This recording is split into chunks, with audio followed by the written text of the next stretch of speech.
Hello दोस्तों। तो आज हम करने वाले केमिस्ट्री के चैप्टर से यार। ठीक है। तो हमने आज केमिस्ट्री पढ़ लिया है, तो आज हम उससे रिलेटेड एमसीक्यूज करने वाले हैं। कल हमने बायोलॉजी करा था, जिसने नहीं किया हुआ तो इसकी डिस्क्रिप्शन में तुम्हें सारे टेस्ट पेपर की सीरीज़ मिल जाएगी, और लास्ट जो हमने कल पढ़ा था उसकी वीडियो का लिंक मिल जाएगा। ठीक है। तो तुम बायोलॉजी खत्म कर सकते हो, लेकिन अभी लाइव चल रहा था, केमिस्ट्री खत्म करो पहले। ठीक है। तो आज हम पढ़ने वाले हैं, जैसे कि हमने कल करा था, सब चैप्टर का सेट 1, जिससे कि तुम्हें अप्रोच समझ में आ जाए और एमसीक्यूज कैसे करने हैं वो समझ में आ जाए, और एटलीस्ट एक सेट तुम सबका कर सको। ठीक है। वो मेरी एंड से खत्म हो जाएगा। ठीक। बाकी तुम्हें तीनों सेट मिल ही रहे हर चैप्टर के। ठीक है। हर चैप्टर के, हर सब्जेक्ट के, तो तुम साथ साथ में कर सकते हो, वो तुम्हारे ऊपर है। ठीक है। लेकिन मैं पहला सेट करा रहा हूँ जिससे तुम्हें अप्रोच समझ में आ जाए। तो आज हम कर रहे हैं केमिस्ट्री का पार्ट। तो केमिस्ट्री में करने के लिए हमारे पास 4 चैप्टर हैं यहाँ। Chapter number 1, chapter number 2, chapter number 3, chapter number 4। तो हम शुरू करने वाले केमिकल रिएक्शन एंड इक्वेशन से। तो टाइम वेस्ट करे बिना सीधा शुरू करते हैं। और मैं ये सोच के चल रहा हूँ कि कल तुमने वो पढ़ा होगा। ठीक है। कल तुम्हें जो बायोलॉजी पढ़ाया गया था, ठीक है, फुल बायोलॉजी, तो तुमने समझ में आ रहा होगा। अगर वॉइस की कोई दिक्कत हो रही है तो एक बार देखा करो कि आपका नेटवर्क सही है कि नहीं, और इसकी क्वालिटी ठीक कर लिया करो। ठीक है। तो उसमें ऑप्शन आता है क्वालिटी ठीक करने का, तुम क्वालिटी भी ठीक रखा करो, तब तुम्हें आवाज़ भी सही आएगी और स्क्रीन भी साफ दिखाई देगी। ठीक है। तो यहाँ पे दिख रहा होगा सबको। शुरू करते हैं यार यहीं से। ठीक है। सबसे पहला question, a substance x is used in white washing and is obtained by heating limestone in the absence of air। कह रहे एक सब्सटेंस एक्स है जो व्हाइट वॉशिंग के लिए यूज किया जाता है। जरा तो हर कोई बता देगा व्हाइट वॉशिंग के लिए कैल्शियम ऑक्साइड। ठीक है। इसके अंदर हम क्या करते हैं, पानी मिलाते हैं, तब जाके क्या बनता है, CaOH2 कैल्शियम हाइड्रोक्साइड बनता है, जिसमें बहुत सारी हीट बनती है। और एक कौन सी रिएक्शन है, ये है एक्सोथर्मिक रिएक्शन, मतलब कॉम्बिनेशन रिएक्शन, और एक एक्सोथर्मिक रिएक्शन है। ठीक। तो इसका आंसर ये हो गया। विच of the following statement is given is correct और आर करेक्ट। ठीक है। कौन सी करेक्ट है, तो देख सिंपल सा लॉजिक, Fe के साथ पानी के मिलाया गया और Fe3O4, मैं बैलेंसिंग जिस रिएक्शन पे बताता हूँ वही है, एनसीईआरटी की पहली रिएक्शन है ना। तो आयरन के साथ ऑक्सीजन मिक्स हो रहा है, तो इसका मतलब इसका हो रहा है ऑक्सीडेशन। इसका क्या हो रहा है दोस्तों, ऑक्सीडेशन। इसमें से ऑक्सीजन हट रहा है, तो इसका मतलब क्या हो रहा है, इसका रिडक्शन। क्लियर।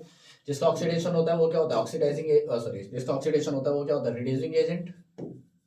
ये रिड्यूसिंग एजेंट होगा, और इसका रिडक्शन हो रहा है तो इसका मतलब ये ऑक्सीडाइजिंग एजेंट होगा। कोई दिक्कत, सिंपल सा logic. Iron metal is getting oxidise, सही बात है। वाटर इज गेटिंग रिड्यूस, सही बात है। Water is acting as reducing agent, नहीं भाई, वाटर एक्ट कर रहा है एक ऑक्सीडाइजिंग एजेंट की तरह, तो मतलब ये। तो इसका मतलब क्या हो गया, फर्स्ट, थर्ड और फोर्थ एकदम सही है। फर्स्ट, सेकंड एंड फोर्थ, तो आंसर ऑप्शन नंबर सी है इसका। क्लियर है। ठीक, किसी को दिक्कत है तो बता देना भाई। ठीक है, डालते जाओ, हम देखते जाएंगे। ठीक है। तो चलो चैट में डाल सकते हो तुम। ठीक है। कैसा लग रहा है, समझ में आ रहा है कि नहीं आ रहा है, समझ में भी आ रहा है तब भी लिखो एक बार, ताकि समझ में आए कि हाँ भाई ये सही समझ में आ रहा है, या फिर कोई सजेशन है तो उसको बताओ ताकि मैं इंप्रूव कर सकूँ। जो वीडियो के एंड तक जा रहा है तो उसका मतलब वो अच्छे से कर रहा है, और उसका सजेशन सच में मैटर करता है। समझ में आ रहा है मैं क्या बोल रहा हूँ। ठीक है। तो चलो give the ratio in which the hydrogen and oxygen are present. आपको रेशियो बताना है, हाइड्रोजन ऑक्सीजन किस प्रेजेंस में होते हैं, वाटर के अंदर। तो पानी H2 होता है यार, हाइड्रोजन 2 ऑक्सीजन 1, तो 2:1 आंसर हो गया। इसमें क्या सोचना है यार। ठीक है। एजी मतलब सिल्वर। सिल्वर को अगर आप एक्सपोज कर दोगे एयर में, तो सिल्वर को अगर आप एक्सपोज कर दोगे एयर में तो मतलब ऑक्सीजन से रिएक्ट करेगा वो, तो एजीएस मतलब ब्लैक कोटिंग आने, अच्छा black coating AGS, direct answer. समझ में आ गया। ये तो मैं डायरेक्ट याद करने पड़ेंगे यार कुछ। ठीक है। आगे देखो, अगला, reaction of magnesium with air is exothermic, is endothermic, is reversible. देखो रिवर्सिबल तो नहीं होती, और रिएक्शन क्या है, Mg, एयर की प्रेजेंस में तो ऑक्सीजन, हीट, तो ये बनता है मैग्नीशियम ऑक्साइड। ठीक है। तो इस रिएक्शन में क्या हो रहा है भाई, एक रिएक्शन है जिसके अंदर आपको क्या करना पड़ रहा है, हीट मिल रही है, और उसके साथ जब ये बर्न होता है तो उसके साथ हीट भी मिलती है, तो उसको एक्सोथर्मिक बोल सकते हो। ठीक है। खत्म। The image shows the reaction between zinc and hydrogen. Zinc और हाइड्रोजन के बीच में रिएक्शन है, तो कौन सी रिएक्शन ऑप्शन है, ऑक्सीडेशन दिखा रहा है। देखो इसके लिए बहुत सिंपल आंसर है, ऑक्सीडेशन का मतलब ऑक्सीजन का ऐड होना या हाइड्रोजन का रिमूव होना, ये सबको पता है। Clear.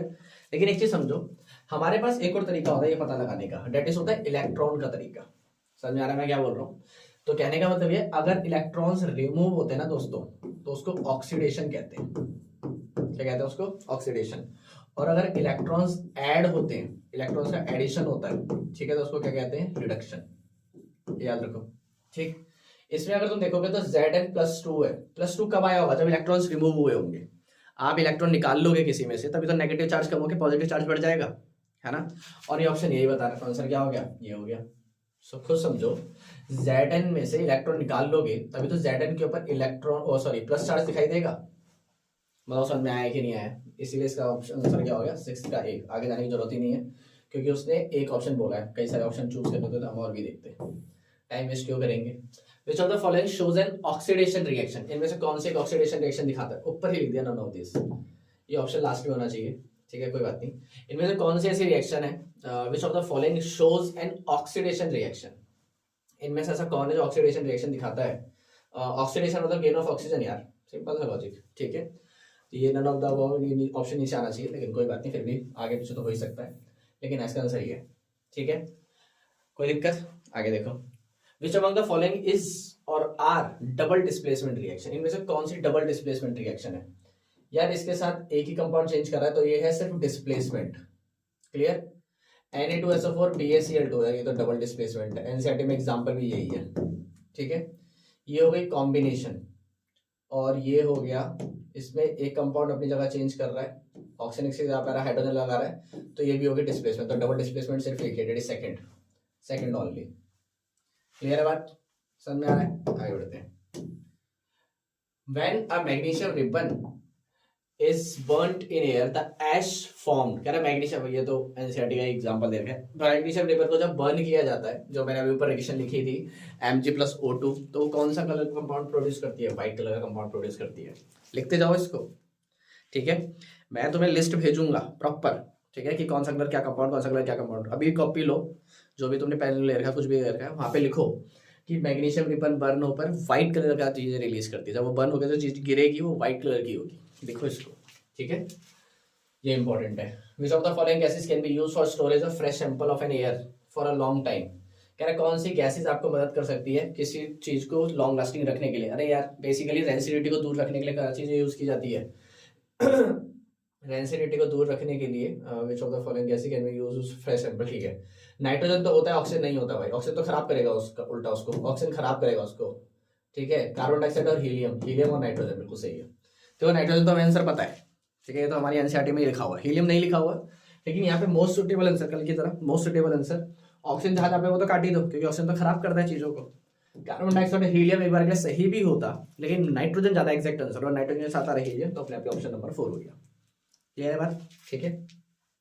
Identify the chemical change, chemical change क्या है, ठीक है, तो सुनना जरा ध्यान से। मेल्टिंग, यार ये छोटा सा गलत हो गया, ये है मेल्टिंग ऑफ वैक्स, ठीक है। इसमें क्या लिखा हुआ है? मेल्टिंग ऑफ वैक्स एक केमिकल चेंज है?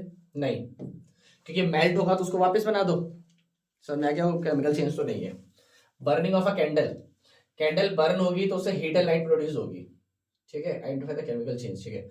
Digestion of food, both C and B, ठीक है, ठीक है, ये बिल्कुल सही है। अच्छा ठीक है, तो सुनो, मेल्टिंग ऑफ वैक्स ये नहीं हो सकता, क्योंकि वैक्स जो मेल्ट होगी उसको वापस इकट्ठा कर दो यार, वो तो दोबारा आ जाएगा। लेकिन कैंडल एक बार बर्न होगी तो वो हीट एंड लाइट प्रोड्यूस कर होगी, तो हीट और लाइट को वापस मिला दोगे तो कैंडल बन जाएगी क्या? नहीं बन सकती, तो ये केमिकल चेंज है। डाइजेशन ऑफ फूड, खाना एक बार डाइजेस्ट हो गया तो उसमें से एनर्जी निकल गई, वापस एटीपी को थोड़ी जोड़ के आप खाना बना दोगे ग्लूकोज, ऐसा नहीं हो सकता, ठीक है। तो बोथ सी एंड डी, ठीक है, तो आंसर क्या हो गया? डी हो गया इसका। कोई दिक्कत? क्लियर है, बहुत ईजी है ये तो। What is the term used for decomposition reaction that is carried out by heating? Heating के थ्रू अगर आप डायरेक्ट डिकम्पोजिशन रिएक्शन लगा रहे हो, फोटोलाइसिस मतलब होता है लाइट, इलेक्ट्रिसिटी मतलब होता है इलेक्ट्रिसिटी की मदद से हीट देना, एक्सोथर्मिक का मतलब होता है हीट का निकलना, यह है थर्मल। अगर आप डायरेक्ट हीट कर रहे हो तो थर्मल रिएक्शन बोलेंगे उसको। अगर आप हीट दे रहे हो लाइट के प्रेजेंस में, लाइट की मदद से, तो फोटोलाइसिस, ठीक है। फोटो मतलब लाइट, लाइसिस मतलब ब्रेकडाउन। इलेक्ट्रिसिटी की मदद से अगर ब्रेकडाउन कर रहे हो तो इलेक्ट्रोलाइसिस, ठीक है। लेकिन डायरेक्ट हीट दे रहे हो तो थर्मल वर्ड आएगा, ठीक। आंसर नंबर सी है इसका। ठीक है दोस्तों, आगे देखो। 4 students use different ways of burning magnesium ribbon using it during an experiment as shown in below, ठीक है। कह रहे 4 स्टूडेंट है, उन्होंने ये तरीका यूज करा मैग्नीशियम रिबन को बर्न करने का। The correct way has been followed by which student, कौन सा स्टूडेंट सही तरीका फॉलो कर रहा है? इसमें आंसर लिख दिया है, थर्ड है वैसे तो, लेकिन मैं लॉजिक बता देता हूँ आंसर लिखा ही हुआ है तो, क्योंकि खुद देखो डायरेक्ट आप पकड़ नहीं सकते यार, डायरेक्ट पकड़ोगे तो हाथ भी बर्न हो सकता है और हीट भी ट्रांसफर हो सकती है आपकी बॉडी के अंदर, सही बात है, ठीक है। दूसरी तरफ देखोगे तो टेस्ट ट्यूब होल्डर है एक। टेस्ट ट्यूब होल्डर का मतलब क्या हो गया? टेस्ट ट्यूब होल्डर का मतलब हो गया कि यहाँ से आप ये बर्न, ये हो सकता है बर्न, क्योंकि ये क्या है, टेस्ट ट्यूब होल्डर कभी भी काम नहीं आता, ठीक।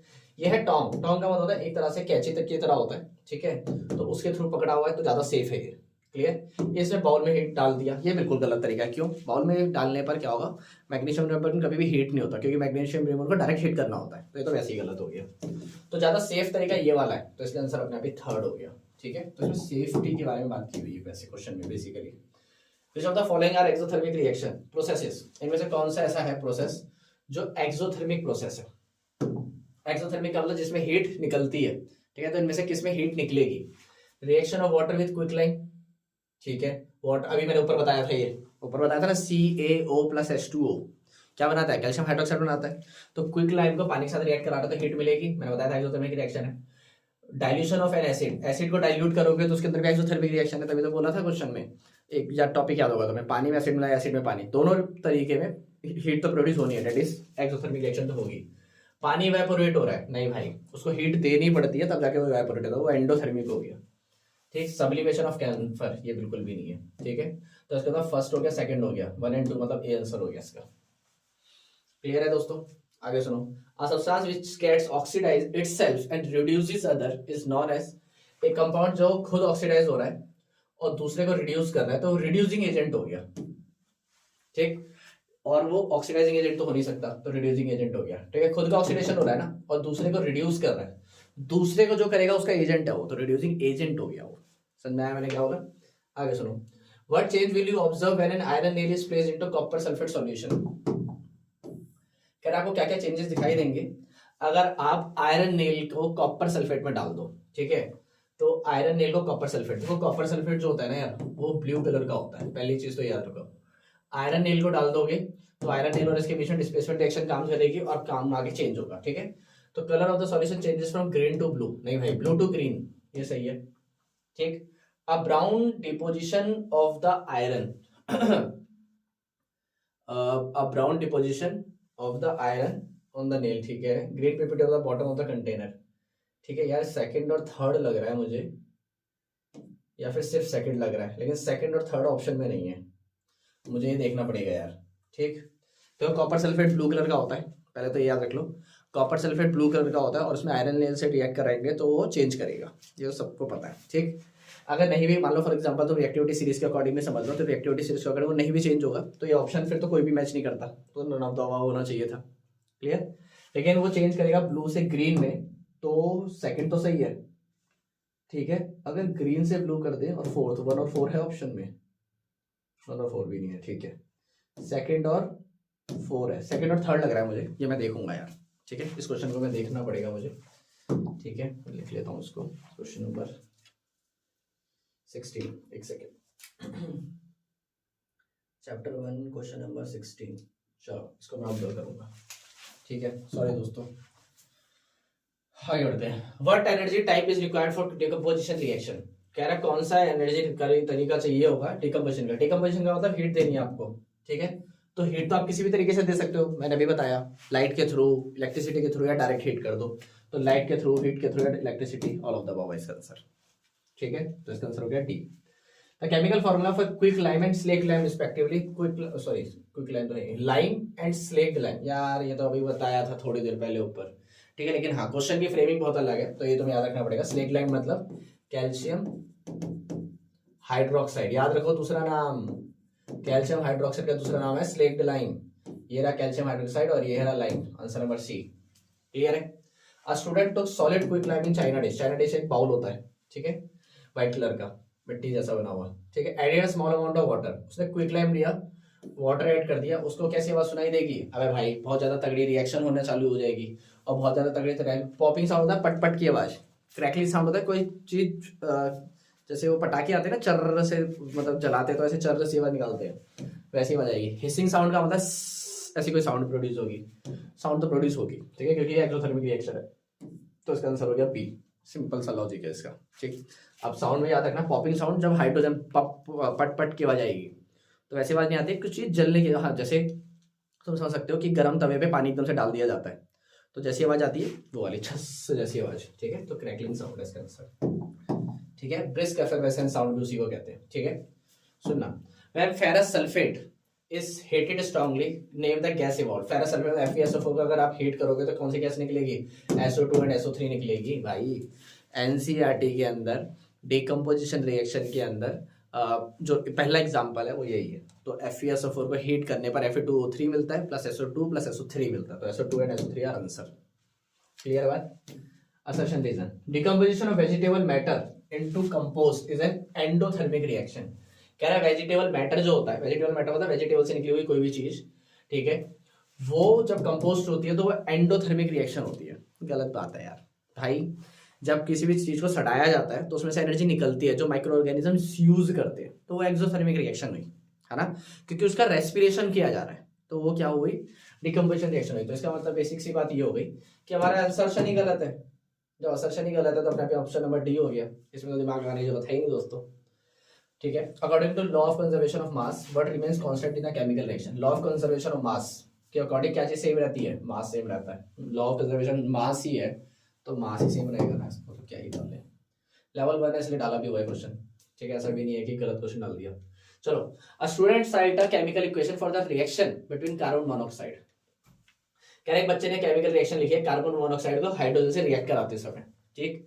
How can the reaction be classified, इस रिएक्शन को कैसे क्लासिफाई किया जा सकता है, ठीक है, चलो पढ़ते हैं एक बार। The reaction is an example of combination reaction, हाँ ठीक है, ऐसा compound separate to compound separate to compounds. गलत है यार, ये देखो यहाँ पे गलत हो गया, सुनो सुनो। Reaction is an example of combination, बिल्कुल सही बात है, कॉम्बिनेशन तो है। As a compound separate to compounds, mixes to compound होता है भाई, ठीक है, इस सेपरेट वर्ड के चक्कर में वाला ऑप्शन गलत हो गया, ठीक है, तो ये तो गलत है।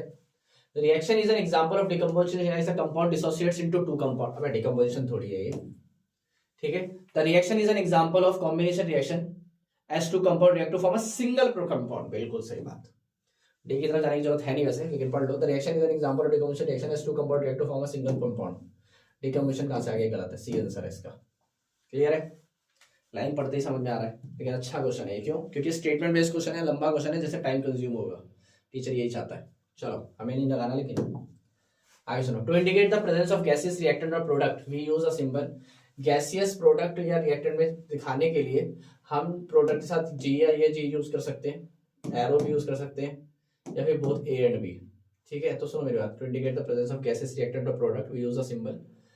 प्रोडक्ट के साइड में जी या रिएक्टेंट के साइड में जी, ठीक है, वैसे दोनों ही सही है, ठीक है। तो सुनो जरा, अगर कभी गैस निकल रही होती है ना तो उसके साथ ऐसे सिंबल यूज कर देते हैं, ठीक। अब एक चीज और समझनी पड़ेगी तुम्हें यार, कि ये तो सही है, ये तो सही है बिल्कुल, ठीक है, लेकिन जो ये वाले एरोज है ना यार, इनके साथ छोटी सी दिक्कत है, ठीक है। तो आंसर तुम देख लेना, अगर आंसर ए और बी दोनों लिखा हुआ है तो वो मेरे हिसाब से सही नहीं होना चाहिए, लेकिन अगर लिखा होगा तो देख लेना। क्यों नहीं होना चाहिए, क्योंकि ये जो एरो है ना, ये गैस के लिए यूज किया जाता है, क्लियर। लेकिन ये वाला जो एरो है ना, सॉरी, अच्छा दोनों एरो ऊपर करेंगे, हाँ सही है, सही है, सही है। मुझे लगा, सॉरी, मुझे लगा कि एक एरो ऊपर है, एक एरो नीचे है, मैंने एक साथ पढ़ लिए। ये दोनों एरो ऊपर है, ठीक है, तो ऊपर की तरफ एरो देख सकते हैं गैस निकल रही है, ठीक है। अगर एरो नीचे की तरफ होता है ना तो पीपीटी दिखाता है कि पीपीटी बन रही है, समझाना मैं क्या बोल रहा हूँ, इसीलिए सॉरी। तो ए और बी सही है, एकदम डी आंसर एकदम सही है। क्लियर है बात, ठीक है। आगे सुनो भाई, क्वेश्चन पढ़ना पड़ेगा, कल भी ऐसे हो रहा था, मैं सही से क्वेश्चन नहीं पढ़ता तो दिक्कत हो रही थी मुझे, ठीक। क्वेश्चन पढ़ना पड़ेगा टाइम लगा के, ठीक है, लेकिन टाइम इतना भी नहीं लगा देना कि पूरा ही खत्म हो जाए। विच of the following chemical reaction is N unbalanced one, इनमें से कौन सी रिएक्शन अनबैलेंस्ड है। चलो देखते हैं। 2Na 2Na 2H 2H 2C, एक और 2C, 3 दूनी 6, 3 और 6, सही है, बैलेंस्ड है, ठीक है। कौन सी अनबैलेंस ढूंढनी है ना मैं, ठीक है।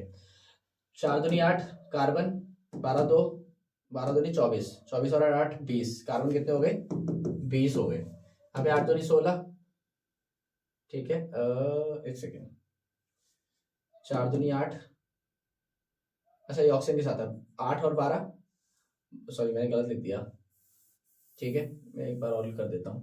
यहाँ पे 4 दूनी 8 और यहाँ पे 12, सही तो है, 20 ही तो है, कार्बन यहाँ पे 20 है, यहाँ पे कार्बन है 8, ये अनबैलेंस लग रही है यार, ठीक है, देख लेते हैं। Al 2 है, यहाँ पे भी 2 है, 6 दूनी 8 हाइड्रोजन, 6 दूनी तो 2 जा 4, 4 3 7, ये भी अनबैलेंस्ड है, ठीक है, ये भी अनबैलेंस्ड है, ये कैसे हो गया, या तो इसके अंदर ऑप्शन रहे होंगे वो डाले नहीं है, ठीक। अगर मैं कुछ जल्दी करूँ तो प्लीज देख लेना यार, ठीक है।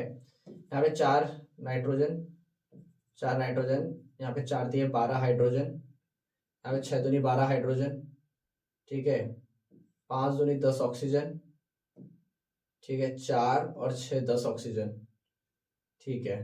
तो यार बैलेंस जो है ना, अब मैंने कुछ गलती तो नहीं करी है, चलो दोबारा देख लेते हैं, इसको देखते हैं एक बार। 4 दूनी 8 और 12 दूनी, सॉरी 12, 8 और 12 20, ठीक है, यहाँ पे 8, ठीक है, ये अनबैलेंस्ड है। 2 AL 2 AL, 6 दूनी 12, 2 2 जा 4, 4 3 7, ये भी अनबैलेंस्ड है। यार देखो मेरी बात सुनो, मेरे हिसाब से इसके अंदर क्या ऑप्शन होना चाहिए, इसके अंदर ऑप्शन ये होना चाहिए कि इसके अंदर ना वो आएगा, क्या नाम है, वो आएगा, क्या नाम है, ऑप्शंस आएंगे इसके अंदर कि वन ऑन, मतलब ये और ये गलत गलत है, ये और ये गलत गलत है, ठीक है। तो ये तुम्हें देखना पड़ेगा। तो इसमें ये 2 अनबैलेंस्ड है, या तो टाइपिंग कोई मिस्टेक हो गई है या फिर ऐसा है, ठीक है, लेकिन ये आंसर ऐसे होगा, ठीक है। अपलोड से तुम्हें समझ में आई गई है, ईजी है वैसे भी, ठीक है। तो तुम्हें नंबर, अगर मैं कुछ करते समय गलत कर रहा हूँ तो वो भी देख लेना एक बार, ठीक है, वरना बी और सी इसका आंसर है। और कई बार जो क्वेश्चन बनते हैं कि B and C are incorrect, ऐसे ऐसे बनेगा शायद इसके अंदर ऑप्शन, या फिर टाइप करते समय कोई नंबर मिस हो गया बीच में जिसकी वजह से वो दिक्कत कर रहा है। क्लियर, समझ में आ ही रहा है तुम्हें। विच अमंग द फॉलोइंग, नहीं आएगा तो बोल देना भाई, मतलब डाल देना कमेंट में, मैं तभी डाल दूंगा इसका करेक्ट आंसर।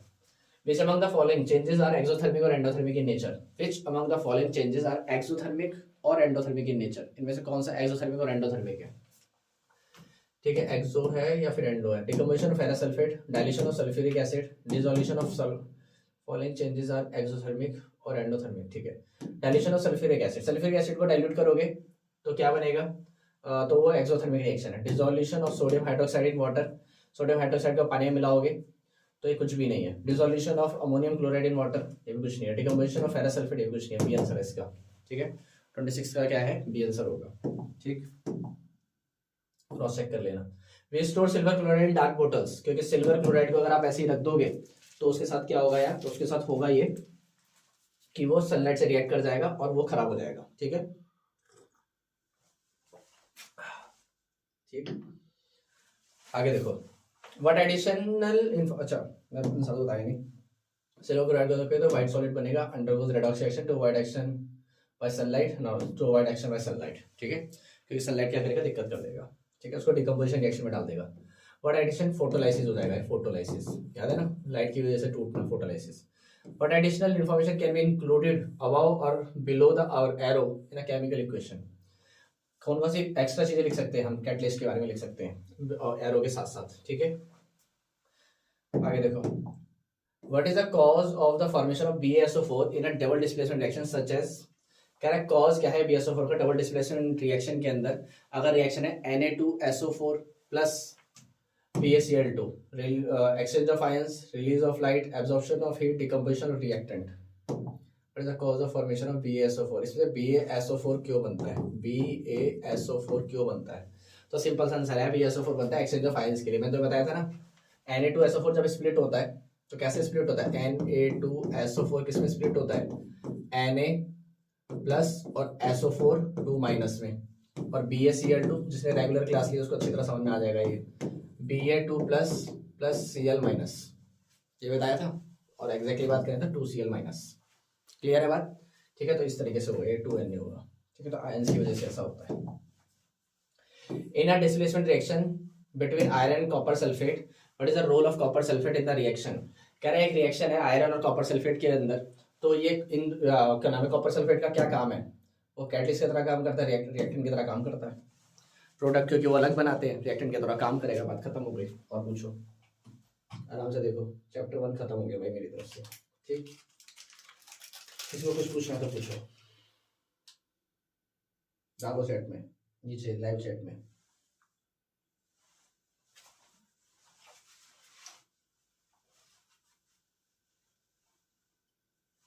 ठीक है, टाइम वेस्ट नहीं करते, आगे बढ़ते चैप्टर नंबर 2 की तरफ दोस्तों, ठीक है। At what temperature is gypsum heated to form plaster of Paris, किस टेम्परेचर पर जिप्सम को प्लास्टर ऑफ पेरिस में कर 100 डिग्री सेल्सियस मैक्सिमम टेम्परेचर देना पड़ेगा, ठीक। Metal reacts with water and produce metal oxide and hydrogen gas. Metal oxides are soluble in water, dissolve it into further from metal hydroxide. but all metals do not react with water. Which of the following statement is correct? Regarding to physical change. In physical change, new substance is formed. In physical change, no new substance is formed. In physical change, chemical composition of substance is changed. None of the above. चलो दोबारा पढ़ते हैं, मेरे को समझ नहीं आया. Metal react with water, ठीक है, metal plus water to form metal oxide, ये बन गया मेटल ऑक्साइड, ठीक है, प्लस हाइड्रोजन गैस, ठीक है. Metal oxides that are soluble in water dissolve in it to further form metal hydroxide, ठीक है. ये आगे और फर्दर रिएक्ट कर जाता है तो ये क्या बना देता है, मेटल हाइड्रोक्साइड बना देता है. क्लियर है बात. But all metals do not react. कुछ मेटल्स यहीं पे रुक जाते हैं, कुछ इसके आगे बढ़कर मेटल हाइड्रोक्साइड बना देते हैं, वो ये कह रहा है, ठीक है. Which of the following statement is correct regarding the physical change. Physical change के अंदर नए सब्सटेंस फॉर्म होगा, नई बात कर रहे थे. फिजिकल चेंज का कोई सब्सटेंस नया फॉर्म नहीं होता, उसी से आगे बढ़ता है, बिल्कुल सही बात है.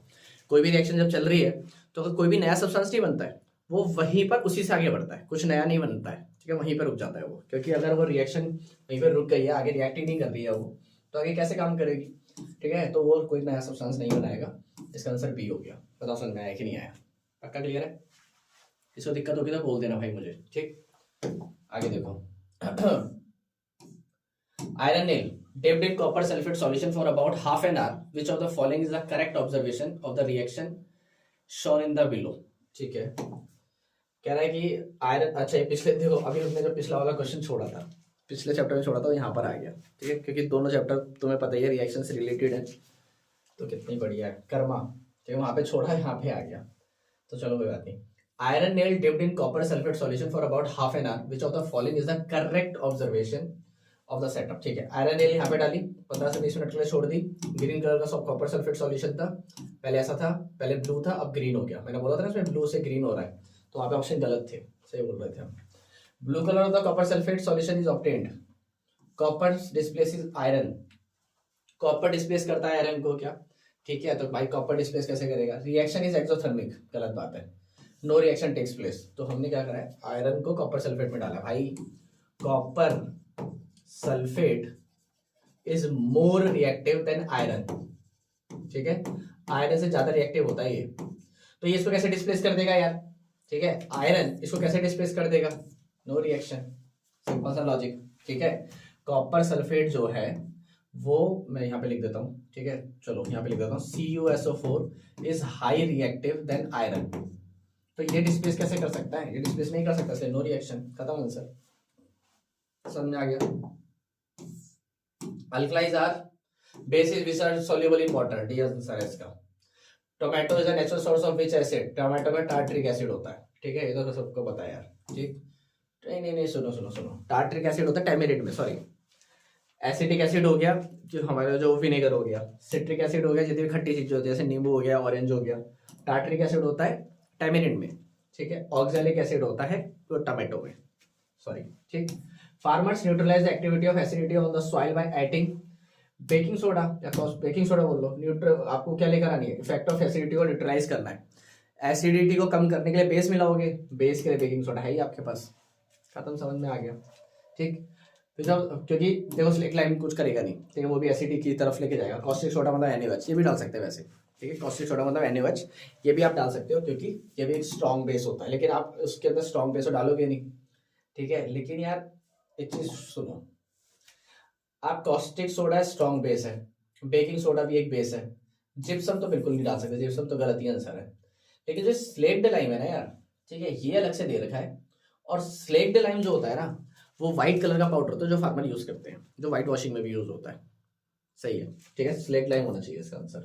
क्यों होना चाहिए लॉजिक समझो, ठीक है, वही confusion. Caustic soda strong base है, बेकिंग सोडा एक तरह से न्यूट्रलाइज्ड बेस है, ऑलमोस्ट न्यूट्रल होता है ये, ठीक. लेकिन बस स्लेक्ड लाइम, और फार्मर्स का बहुत यूज करते हैं स्लेक्ड लाइम, ठीक है. और ये मेरे को एकदम से क्लिक इसलिए करा क्योंकि ये जनरल साइंस का इंपॉर्टेंट क्वेश्चन बन गया, नॉर्मल साइंस का मतलब सोशल साइंस का, तो पता ही होना चाहिए ऐसा वाला, तो मेरे को तभी क्लिक कर रही है, ठीक है. तुम्हें देखना पड़ेगा. विच of the following is a strong acid जिसका pH 1 हो, 5 हो, 2.2 हो या 6 हो. स्ट्रॉन्ग एसिड तो जिसका pH जितना कम होगा उतना ज्यादा स्ट्रॉन्ग एसिड होगा वो, है कि नहीं, है कि नहीं. सुनो आगे बढ़ते हैं. What happens when a solution of an acid is mixed with a solution of a base in a test tube. कह रहा क्या होगा अगर solution of an acid is mixed with a solution of a base in a test tube. एक second align करना पड़ेगा मुझे तभी समझ में आएगा। What happens when a solution of acid mixed with a solution of base? Neutralize हो जाएगा यार। The temperature of the solution increases, the temperature of the solution decreases, the temperature of the solution remains the same. Salt formation takes place. भाई इसमें क्या ही बताऊंगा यार मैं।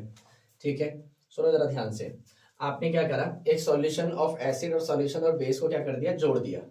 ठीक है, एसिड और बेस को जोड़ दिया। भाई एसिड और बेस को जोड़ते हैं ना, तो बेसिकली पानी और एसिड की तरह रिएक्शन है वो। एक्सोथर्मिक रिएक्शन होगी, टेम्परेचर मिलेगा, तो टेम्परेचर इंक्रीज हो रहा है, डिक्रीज नहीं होता, टेम्परेचर सेम तो नहीं रहेगा। Salt formation takes place.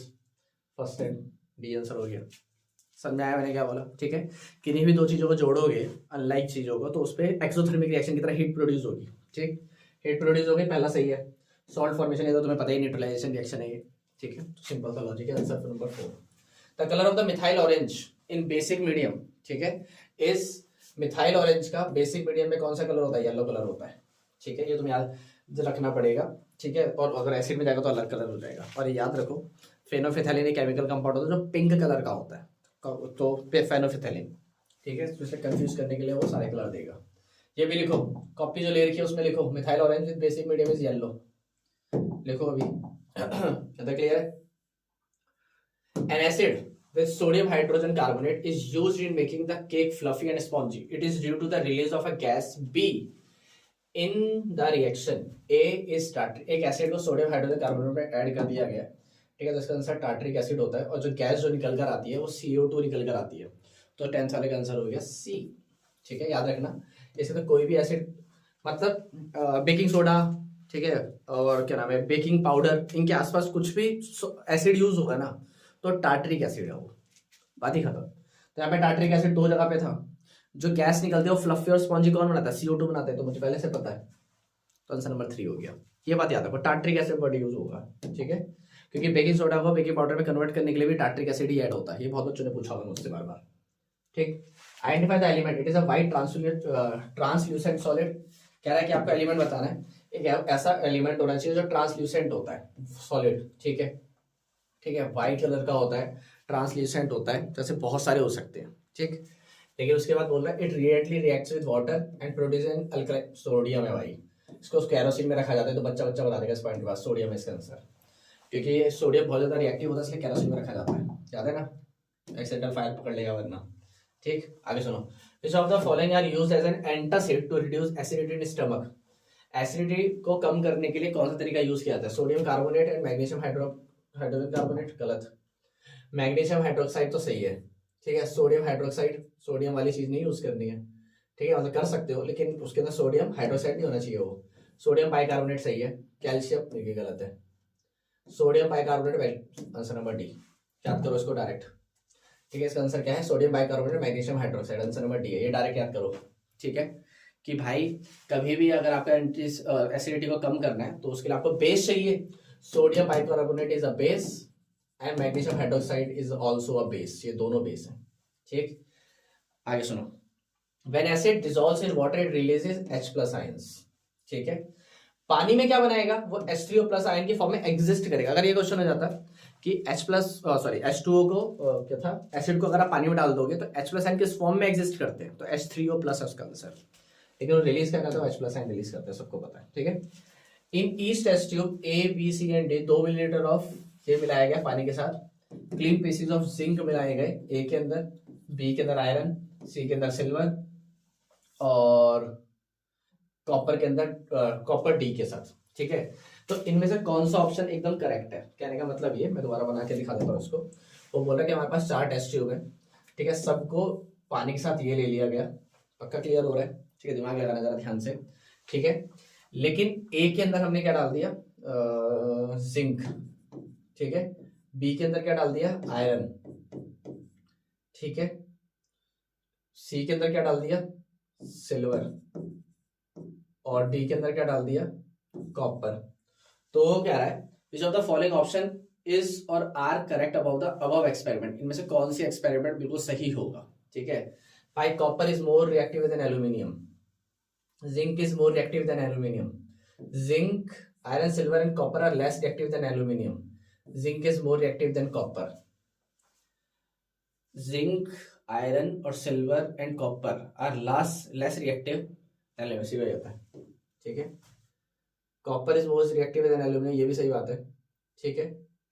इसमें यार वही बात आ गई दोबारा, इसमें भी ऑप्शंस होने चाहिए थे, क्या हो रहा है ये, ठीक है। क्वेश्चन नंबर 14 को भी देखना पड़ेगा यार, एक सेकंड रुको। कौन सा क्वेश्चन है? Question number 14, chapter 2, question number 14।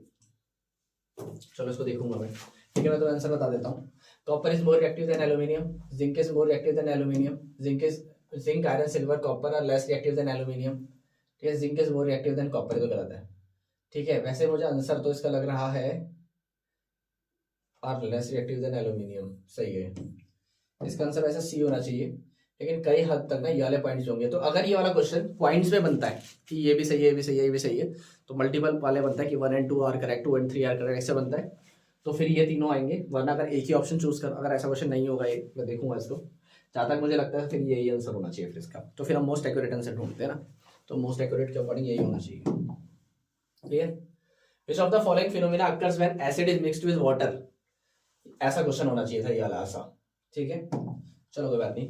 वो ये कह रहा है कि कौन से चीजें सही होगी, विच ऑफ द फॉलोइंग विल, अगर हम एसिड को पानी के साथ मिला दें, एसिड को पानी के साथ मिलाओगे तो क्या होगा भाई, सिंपल सा लॉजिक, न्यूट्रलाइजेशन तो नहीं हो सकता, ठीक है, डाइल्यूशन होगा और आयनाइजेशन होगा। इसका ना सेकंड एंड थर्ड मतलब सी आंसर होगा, क्लियर है बात, ठीक है। आगे देखो, arrange the following in the increasing order of pH value, इनमें से पीएच वैल्यू के अकॉर्डिंग आपको इसको अरेंज करना है, ठीक है।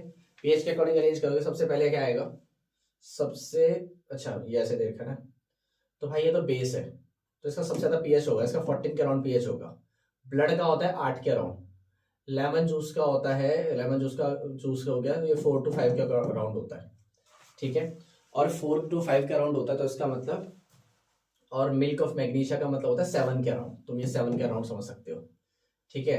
तो सबसे ज्यादा जो पीएच है, ठीक है, increasing order of pH, increasing order मतलब सबसे बड़ा एंड में आना चाहिए, ठीक है। तो सबसे ज्यादा इसका है, फिर ठीक है, मिल्क ऑफ मैग्नीशिया होना चाहिए, फिर तो आएगा ये A B D C, A B D C कहीं है, A B D C, A B D C तो होना चाहिए ये, ठीक है। यार मेरे को एक छोटी सी कंफ्यूजन है, वैसे ए बी डी सी होना चाहिए, ठीक है। मेरे को छोटी सी कंफ्यूजन है मिल्क ऑफ मैग्नीशिया की। मिल्क ऑफ मैग्नीशिया जो है ना, या तो वो 7 होता है, या तो वो 9 और 10 के राउंड होता है, ठीक। क्योंकि 9 और 10 के, क्योंकि 7 मेरे को कंफ्यूजिंग इसलिए लग रहा है यार, क्योंकि जो 7 है ना वो न्यूट्रल होता है। उल्टा मिल्क ऑफ मैग्नीशिया जब क्या नाम है दिक्कत होती है पेट में, बेस है ये, बिल्कुल सही है, ठीक है। ये 9 है, ये 9 है, क्योंकि जब पेट में दिक्कत होती है ना, जब एसिडिटी होने लग जाती है, तो मिल्क ऑफ मैग्नीशिया दिया जाता है दही के साथ मिलाकर, ठीक। तो इस हिसाब से 9 होना चाहिए, ठीक है। ये 8 था, ये NOH बहुत ज्यादा स्ट्रॉन्ग बेस है 14, और लेमन जूस क्या हो गया, लेमन जूस हो गया आपका 4 to 5 के अराउंड, ठीक। तो सबसे ज्यादा है, सबसे कम है सी, उससे ऊपर जाएंगे तो आएगा बी, फिर डी, फिर A, C B D A answer, ठीक है। तो देख लेना, ठीक है, मेरे हिसाब से तो यही है, सी बी डी ए, मतलब ये आंसर होना चाहिए इसका, क्लियर है बात, ठीक है। लेकिन एक बार तुम्हें देखना पड़ेगा, मिल्क ऑफ मैग्नीशिया का पीएच एक बार चेक कर लेना, ठीक, वरना सीबीडी है। अगर मिल्क ऑफ मैग्नीशिया का कम हुआ तो डी हो जाएगा, लेकिन ए आंसर होना चाहिए वैसे, ठीक है। आगे सुनो जरा ध्यान से। 17 CuSO4.5H2O, in this compound the water molecule is called copper sulfate decahydrate, water of crystallization कहते हैं इसे, ठीक है, ठीक है। चलो, इन एन एक्सपेरिमेंट, ध्यान से समझना है ये क्वेश्चन, स्टेटमेंट बेस्ड क्वेश्चन थोड़े लंबे होते हैं, ठीक है। In an experiment is set up as shown, flask 1 and 2 contain live water, air is pumped through the flask, what is the appearance of live water in flask 1 and 2 after a period of 10 minutes, ठीक है। तो वो ये कह रहा है कि एक एक्सपेरिमेंट के अंदर फ्लास्क 1 और 2 के अंदर लाइव वाटर रखा गया, एयर पंप की गई है दोनों के अंदर, तो क्या होगा फ्लास्क 1 और 2 के अंदर 10 मिनट के बाद, तो 10 मिनट के बाद क्या होना चाहिए। तो अगर तुम्हें लॉजिक सिंपल सही है यार, इसके अंदर क्या समझना है, ठीक है। तो ये तुम्हें देखना पड़ेगा कि लाइव वाटर के साथ कैसे रिएक्ट करती है चीजें, ठीक है। डायग्राम सही से है नहीं, वरना तुम्हें ये डायरेक्ट समझ में आ जाता, ठीक है। तो मेरे को आंसर खुद ही, अब पता नहीं ऑनलाइन दिख रहा है कि नहीं, वरना तुम्हारे पास पीडीएफ है, वो ओपन करके देख सकते हो तुम। ठीक है, तो मैं बता देता हूँ इसका आंसर। एयर फ्लो यहाँ से हो रहा है, इसमें पोटाशियम हाइड्रोक्साइड सॉल्यूशन रखा हुआ है जो कार्बन डाइऑक्साइड को एब्जॉर्ब कर सकता है। ठीक है, और यहाँ पे लिविंग एनिमल सेल्स रखे हुए हैं, और यहाँ पे एयर फ्लो बाहर हो रही है। ठीक, तो फ्लास्क 1 के अंदर मैं देख लेता हूँ क्या लिखा हुआ था। फ्लास्क 1 और 2 के अंदर लाइम वाटर रखा हुआ है, इसके अंदर लाइम वाटर रखा हुआ है। तो पोटेशियम हाइड्रोक्साइड ये CO2 एब्जॉर्ब कर लेगा। सिंपल सा लॉजिक है ना यार, सुनो। यहाँ पे लिखा हुआ है एब्जॉर्ब कर लेता है CO2, तो CO2 आगे पास नहीं होगा, और लाइम वाटर CO2 के साथ रिएक्ट नहीं करेगा, तो ये कोई रिएक्शन नहीं दिखाएगा। लेकिन एनिमल सेल तो CO2 के साथ काम करेगा, तो यहाँ के पास भी करेगा, तो उल्टा यही CO2 देगा इसको, तो ये रिएक्शन दिखाएगा। ठीक है, और रिएक्शन दिखाने का मतलब है लाइम वाटर के साथ वो क्या हो जाता है, मिल्की हो जाता है। तो एक रिएक्शन जहां पर CO2 नहीं पहुंच पा रहा वो क्लियर होगा, जहां पे CO2 जा रहा है, ठीक है, एनिमल सेल तो उल्टा CO2 देगा, तो यहाँ पर वो लाइम वाटर मिल्की हो जाएगा। तो ये साफ होना चाहिए, ठीक है, मतलब क्लियर वर्ड यूज किया हुआ है इन्होंने, क्लियर, और ये वाइटिश होना चाहिए। ठीक है, तो क्लियर, क्लियर गलत है, क्लियर और वाइटिश, बी है इसका आंसर। ठीक है, बार बार बोल रहा हूँ क्यों, क्योंकि यहाँ पे लिखा हुआ है एब्जॉर्ब CO2, जब CO2 एब्जॉर्ब करेगा तो आगे जाएगी नहीं। क्लियर, यहाँ पे एनिमल सेल है, CO2 आगे जाएगी, बिल्कुल जाएगी, तो CO2 यहाँ पे आएगी ही नहीं, तो यहाँ पे क्लियर साफ रहेगा, और यहाँ पे क्या हो जाएगा, क्लाउडी हो जाएगा। क्लाउडी मतलब ये तुम्हें पता ही है, खत्म बात। क्लियर है दोस्तों। 19th, which salt is acidic in nature, इनमें से कौन सा सॉल्ट है जो एसिडिक इन नेचर होगा। NH4Cl नहीं है, ये भी नहीं है, ये भी नहीं है, ये है। ठीक है, आंसर नंबर डी है इसका, डायरेक्ट आंसर है इसका।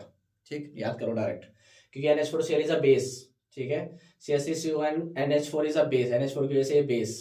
ठीक है, NaCl neutral salt, Na2CO3 is a salt. अच्छा sorry, which salt is acidic in nature, sodium carbonate. हाँ, ये बेस एसिडिक है, सोडियम कार्बोनेट इज एसिडिक। ठीक है, अब समझना जरा ध्यान से। What happens when a solution of an acid is mixed with solution of a base in a test tube. ये तो भी आया भी था यार शायद, रिपीटेड क्वेश्चन है। ठीक, इसको देखना, हटाओ से, रिपीटेड क्वेश्चन नहीं करेंगे, टाइम वेस्ट हो रहा है वैसे। Identify the correct representation of reaction during chloro alkali process. Chloro alkali process में आपको डायरेक्ट रिएक्शन बतानी है। NaCl रिएक्ट करता है पानी के साथ, जिससे बनता है NaOH plus H2 plus Cl2। जहाँ पे दिखाई दे रहा है वो आंसर लगा दो। NaCl रिएक्ट कर सकता है पानी के साथ, ठीक है, NaOH बनता है, Cl2 बनता है, और अच्छा सब में ये बन रहा है। अच्छा, इसका मतलब AQL और इन सब पे अंतर पता लगाना है। तो Cl2 और गैस होती है, Cl2 और H2 गैस निकलती है, तो Cl2 H2 गैस, डी तो गलत हो गया। ठीक, NaCl एक्वस सॉल्यूशन होता है, तो होता है A और C। ठीक है, पानी एक्वस कब से होने लग गया, पानी लिक्विड होता है भाई, तो आंसर नंबर C है इसका, बिल्कुल सही आंसर नंबर C। सारी जगह से फिट हो रहा है ये, क्यों, क्योंकि NaCl एक्वस होना चाहिए, पानी लिक्विड होना चाहिए, ये दोनों गैस होने चाहिए, आंसर नंबर C। कोई दिक्कत, आगे देखो।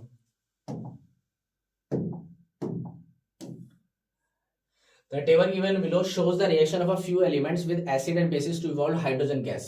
हाइड्रोजन गैस निकल रही है, which of the these elements form amphoteric oxide। इनमें से कौन amphoteric oxide बनाएगा, तो सिंपल सा आंसर है भाई कि amphoteric oxide का मतलब होता है जो एसिड और बेस दोनों से रिएक्ट करे। ठीक, which of the following elements are amphoteric। amphoteric कौन कौन से होंगे, तो जो एसिड और बेस दोनों से रिएक्ट करता है उसको एम्फोटेरिक बोलते हैं। ये तो तुम्हारी डेफिनेशन हो गई। ठीक, तो ये दोनों से रिएक्ट नहीं कर रहा, ये दोनों से बी, दोनों से रिएक्ट नहीं कर रहा, ये दोनों से रिएक्ट कर रहा, बी और डी, आंसर ये हो गया, क्योंकि वो दोनों से रिएक्ट कर रहा है यार। देखो एम्फोटेरिक ऑक्साइड की डेफिनेशन क्या है, the react compound which react with both acids and bases known as amphoteric oxide. Clear है बात, इसको दिक्कत है तो पूछ लो। ठीक है, आगे सुनना।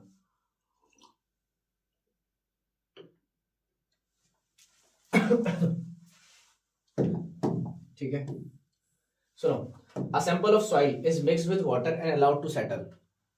The clear supernatant solution turns the pH paper yellowish orange। क्या है, एक सैंपल ऑफ सॉइल है, उसको वाटर के साथ मिक्स कर दिया गया है और उसको छोड़ दिया गया था। क्लियर सुपरनेटेंट का मतलब होता है, मान लो फॉर एग्जांपल आप अगर किसी चीज के अंदर कोई पानी लो, फॉर एग्जांपल पानी और मिट्टी मिला देते हो, मिट्टी नीचे बैठ जाएगी, जो ऊपर जो चीजें तैरती है ना गंदगी, उसको सुपरनेटेंट कहते हैं।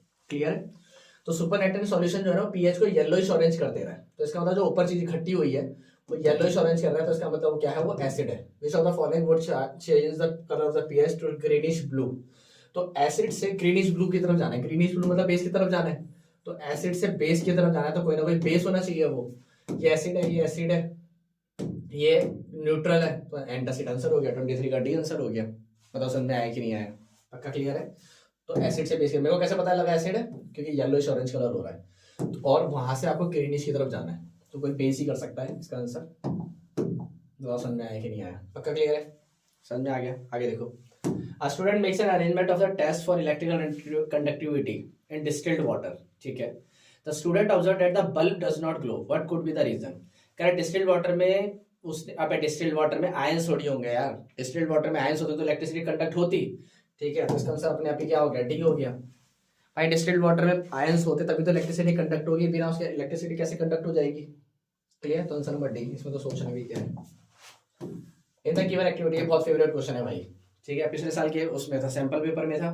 ठीक है, इस साल मैंने इसमें डाल दिया और इस साल भी कहीं ना कहीं पे होगा। इसका आंसर तो मैंने डायरेक्ट याद किया हुआ भाई। ठीक है, that is test tube B. ठीक है, इसका आंसर तो इतनी बार पढ़ा दिया। ये बता देता हूँ कौन सी एक्टिविटी के अंदर लाइव वाटर मिल्की हो जाएगा। इसमें लाइव वाटर है, इसमें पिचकारी दिया जा रहा है, इसमें लाइव वाटर है और ये जो गैस फेंक रहा होगा वो CO2 तो होगी, तो अपने आप आंसर बी हो गया। भाई लाइव वाटर को मिल्की तो CO2 ही करेगा। चलो, Which of the following is used as an antacid? इनमें से कौन सी चीज एंटासिड की तरह यूज होती है? ठीक है, एंटासिड मतलब base, sodium hydrogen carbonate, hydrocarbonate, calcium hydroxide, magnesium hydroxide, all of the above. पहले बताया था ये, थोड़ी देर पहले आया था ये क्वेश्चन। ठीक है, जब दो दो के कॉम्बिनेशन थे, कोई ना कोई एक एसिड हो रहा था, दिक्कत हो रही थी, याद है? आगे सुनो, a student requires hard water मतलब खारा पानी for an experiment in the laboratory which is not available in the neighborhood area. In the laboratory, there are some salts which, when dissolved in water, can convert it into hard water. Select the following groups of salt, each salt of which, when dissolved in distilled water, will make it hard. कह रहा है एक student को experiment करना है hard water मतलब खारे पानी के साथ, लेकिन उसके पास खारा पानी है ही नहीं, तो वो खारा पानी कैसे बनाएगा? उसके पास कुछ चीजें हैं, तो इनमें से क्या क्या चीजें लेगा वो?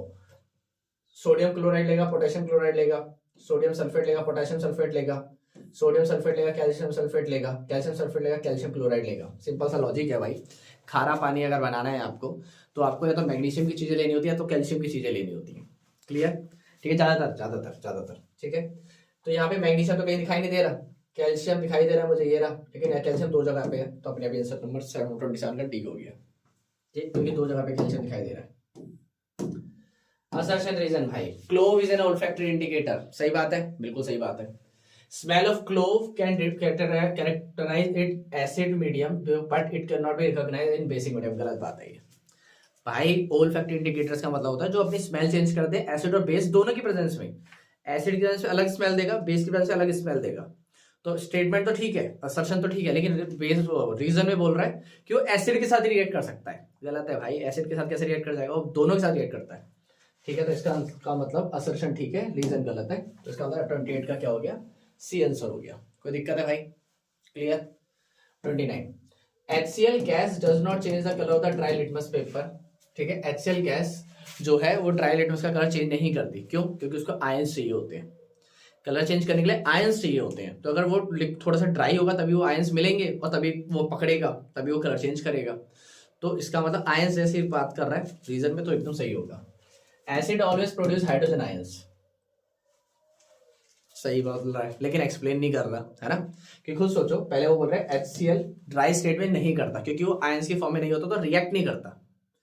ठीक है, लेकिन अगली बारी में उसने चेंज ही कर दी बात, है ना, तो इसीलिए क्या हो गया? ये हो गया। ठीक है, तो इसका मतलब दोनों सही है, लेकिन सही से एक्सप्लेन नहीं करता, तो आंसर नंबर बी हो गया इसका। ठीक, generally the colour of the indicator change in particular pH range. ठीक है, जनरली क्या होता है, दिमाग लगाना। जनरली कलर जो होता है इंडिकेटर का pH चेंज कर देता है। Indicators are weak acid or weak bases and exhibit different color in molecular form in the ionic form। देखो दोबारा पढ़ना पड़ेगा, सॉरी। ठीक है, दोबारा पढ़ देता हूँ। Generally the colour of the indicator, देखो असर्शन रीजन की अप्रोच वही यूज करो जो मैंने बताई है। अभी तो मैं जल्दी कर रहा हूँ, जैसे मैं साथ साथ पढ़ देता हूँ दोनों को। Generally the colour of the indicator change in particular pH range. सही बात है। जनरली क्या होता है, इंडिकेटर से कलर चेंज होता है स्पेसिफिक pH में। इंडिकेटर्स आर वीक एसिड्स और weak bases and exhibit different colour in molecular form and ionic form. सही बात है। वो ये कह रहा है कि अलग अलग तरह के जो इंडिकेटर होते हैं ना, अलग अलग तरह के एसिड और बेस की प्रेजेंस में कलर अलग अलग दिखाते हैं। ठीक, और किस लिए दिखाते हैं? क्योंकि वो अलग अलग तरीके से, कुछ एसिड्स वीक होते हैं तो कम ही H+ आयन दे पाते हैं, जिसकी वजह से कम कलर चेंज होता है। कुछ स्ट्रॉन्ग एसिड होते हैं तो ज्यादा H+ आयन देते हैं तो ज्यादा कलर चेंज करते हैं। तो सही से एक्सप्लेन भी करता है, इसका आंसर ये है। ठीक, दोबारा पढ़ लेना। ठीक है, अगर तुम्हें लग रहा है कि भाई मुझे एक बार में समझ नहीं आया तो दोबारा पढ़ लेना, कोई दिक्कत नहीं है। ठीक है, तो खत्म हो गया यार ये। ठीक है। मुझे ऐसा लगता है कि लगभग ये 50 मिनट्स की वीडियो हो गई है, ठीक है, अब बहुत लंबी हो गई है, तो मेरे हिसाब से काम करना चाहिए। मैं इस वीडियो को यहीं पे रोक देता हूँ। अभी हमारे बच्चे 2 चैप्टर, ठीक है, तो हम 2 चैप्टर की वीडियो एक अलग सेपरेट बना देते हैं। ठीक, सेपरेट का मतलब है कि मैं अभी ये वीडियो लाइव कर रहा हूँ, ठीक है, मतलब लाइव हो चुकी है जो तुम देख रहे हो, ठीक है। इसका जो सेकंड पार्ट है वो थोड़े टाइम बाद दे देंगे, ठीक। या तो अगर तुम्हें चाहिए तो मैं कंटिन्यूस रख दूंगा, ठीक है, तो इसमें कमेंट डाउन कर देना, मैं एक पोल डाल दूंगा कि तुम्हें कंटिन्यूस वीडियो चाहिए तो मैं सेकंड वीडियो साथ साथ रिलीज कर दूंगा, वरना जो अगली वीडियो है वो कल हम रिलीज कर देंगे मॉर्निंग, अर्ली मॉर्निंग, मतलब तुम कितने बजे उठते हो तुम्हें देखना पड़ेगा, तो तुम कितनी जल्दी उठते हो कितनी लेट उठते हो तो उसके अकॉर्डिंग शेड्यूल कर दूंगा मैं ये, ठीक है। एक साथ बहुत सारा बर्डन डालना थोड़ा सा मुश्किल हो जाएगा, थोड़ा सा गलत हो जाएगा, समझ में आ रहा है मैं क्या बोल रहा हूँ, ठीक है। तो मैं ये वीडियो कल लाइव कर दूंगा आधी, ठीक है, या फिर इसके ठीक 1 घंटे बाद लाइव कर देंगे, ठीक है, ठीक है। इसके आगे मैं रिकॉर्ड तो कर ही रहा हूँ, लेकिन आगे उसके बाद लाइव बाद में करेंगे, ठीक है। चलो बाय बाय। लेकिन दूसरा पार्ट छोड़ना मत यार, ठीक है, मतलब ये नहीं है कि दूसरा पार्ट तुम छोड़ ही दोगे कि ठीक है भैया हो ही जाएगा, उसमें क्या दिक्कत है, करना जरूरी है, ठीक है। वैसे भी दोनों चैप्टर जो है वो छोटे हैं, लेकिन 30 MCQ सॉल्व करना बहुत लंबा हो जाता है, इस वजह से टाइम लग रहा है वीडियोज़ में, ठीक है। चलो बाकी 2 वीडियोस अगले सेशन में।